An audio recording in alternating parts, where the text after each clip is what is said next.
I want to welcome you, Representative Flood. Thank you for taking the time to chat with me tonight and to talk a little bit about how our local and state governments can work together. Um, you represent the 75th district for Correct. the state, right?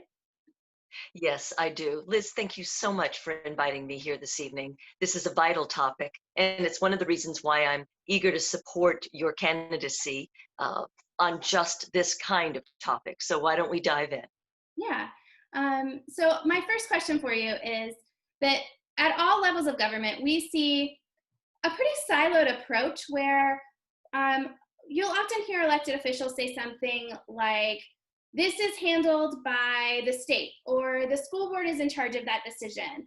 However, we're facing very complex issues that are going to take all of us working together to solve, in my opinion. So I was wondering how you see our local and our state governments working together to tackle these issues. In the days ahead, the most critical component will be the ability to collaborate and even compromise and it not be seen as a weakness. And I really do think that these days we need more women in leadership for just that reason. Collaboration right now, especially in this area, if what we understand is that every aspect of our living together is being harmed by the impact of this global pandemic, it's vital that we understand that all of our moves have to be more integrated, that we cannot live in the silos we've been living in or even move independently of one another without continuing to do further harm. What do I mean by that? Specifically in healthcare. If, for example, we as women, many of us who served as nursing and healthcare workers, are finally the ones having also women in leadership in the government who are able to make sure that the pay is adequate and that the supplies are really there for frontline workers, and that if we all collectively, through economic, political, and legal communities, put our energies there through healthcare, we would have more results in all kinds of ways in our society. Yeah, and I hear many people say that these problems aren't political, right? We do have to find ways to come together and to work together.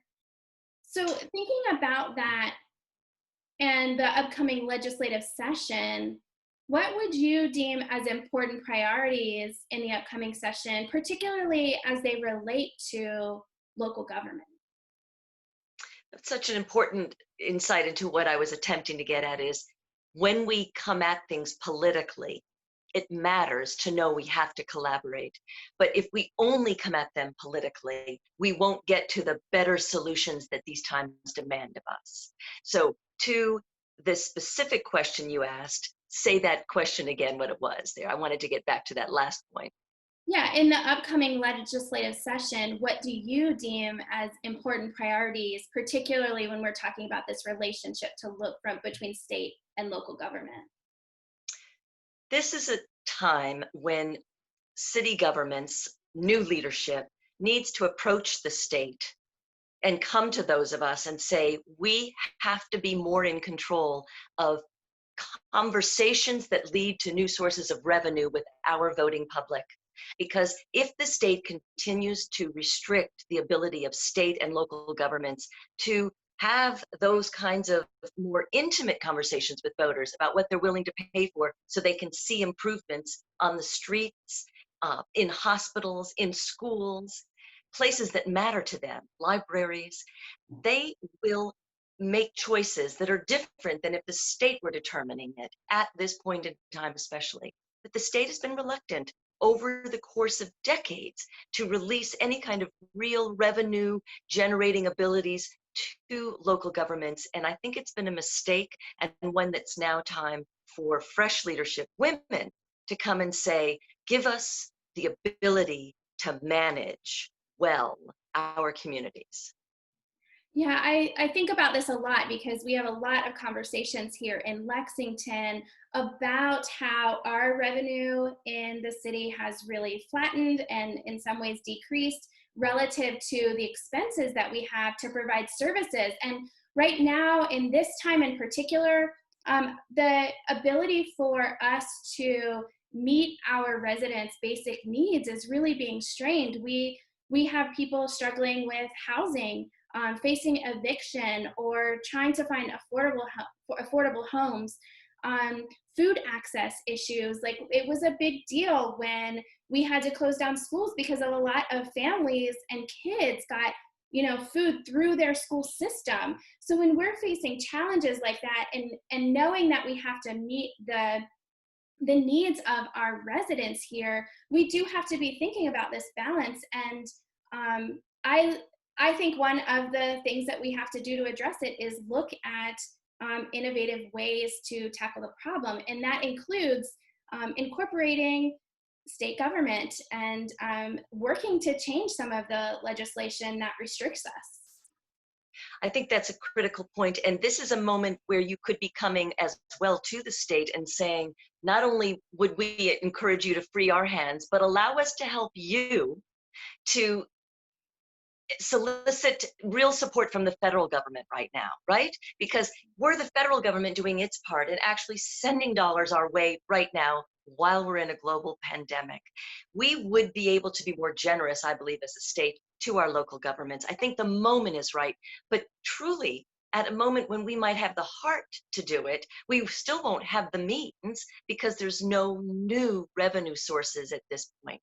It will take, everyone likes to say it'll take bold leadership. I really think it'll just take hard work and fresh leadership, women who are also very close to the front line of what it means to be caring for our society. And right now, if we know an ethic that is essential for moving forward as a people, it's the ethic of caring for one another. Yeah, and I love to hear you say that you are ready for those conversations, because I think sometimes people will stop short of that, or not really push for those relationships. So it's good to hear you say that. And I think some of the themes we've been hitting on here in our conversation absolutely have to do with collaboration. We've also talked about new leadership and getting more women elected. There are some barriers to getting women involved, but what do you think that we can do to make this a reality, to get more women to the table? There's one thing we're doing well, so I like to go with the yes, and that is to get trained. If you're a woman who has considered leadership in any way, but especially political leadership, now is the moment to take yourself seriously. And the best way to get trained as a Democrat that I know of in this state is through Emerge, Emerge Kentucky. And it has wonderful new leadership under Gretchen Hunt.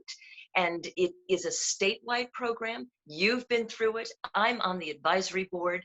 And I will say, if you're a woman who isn't a Democrat listening to this and are interested in what the Republican Party is doing, I know they are also training women as well. I encourage women to run, because our collaborative approach to living our lives will help us in the days ahead. We're all hands on deck, but especially fresh energy that women can bring. Yeah, and since you're on the advisory board, you know that, but maybe people listening don't know that Emerge applications are actually open right now. They're recruiting their next class, so it's time to sign up and get trained to run for office. Well, I really appreciate you taking the time to chat with me today. I love to have these kinds of conversations with you, but you always bring new insights. I'm always learning from you, and I think when I am thinking about people in the community who are elected officials that I want to model my own behavior after, you are absolutely one that comes to mind, because you're so energetic. You're always willing to roll your sleeves up and get to work. And I really value that and appreciate that about you. Thank you very much. Thanks for tonight and all the best. You know I have your back. Thank you.